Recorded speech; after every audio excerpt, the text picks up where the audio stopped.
एक जंगल में एक हाथी और एक बकरी रहते थे। दोनों बहुत पक्के दोस्त थे।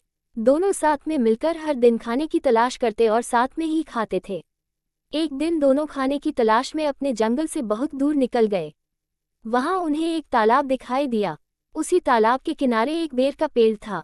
बेर का पेड़ देखकर हाथी और बकरी बहुत खुश हुए। वह दोनों बेर के पेड़ के पास गए। फिर हाथी ने अपनी सूंड से बेर के पेड़ को जोर से हिलाया और जमीन पर ढेर सारे पके हुए बेर गिरने लगे। बकरी जल्दी जल्दी गिरे हुए बेरों को इकट्ठा करने लगी। संयोगवश उसी बेर के पेड़ पर एक चिड़िया का घोंसला भी था, जिसमें चिड़िया का एक बच्चा सो रहा था और चिड़िया दाने की खोज में कहीं गई हुई थी।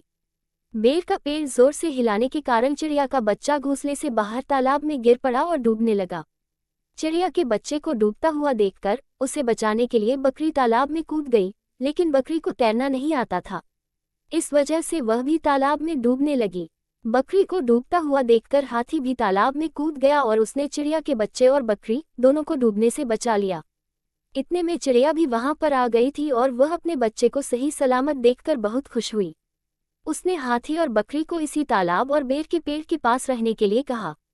तब से हाथी और बकरी भी चिड़िया के साथ उस बेर के पेड़ के नीचे रहने लगे। कुछ ही दिनों में चिड़िया का बच्चा बड़ा हो गया। चिड़िया अपने बच्चे के साथ जंगल में घूम कर आती थी और हाथी और बकरी को जंगल में किस पेड़ पर फल लगे हैं इसकी जानकारी देती थी। इस तरह हाथी, बकरी और चिड़िया मजे में रहते और खाते पीते थे। कहानी से सीख, हमें किसी का बुरा नहीं करना चाहिए। अगर हमारी गलती से किसी को परेशानी होती है तो उस गलती को सुधारना चाहिए और मनमुटाव दूर करते हुए एक दूसरे की मदद करनी चाहिए।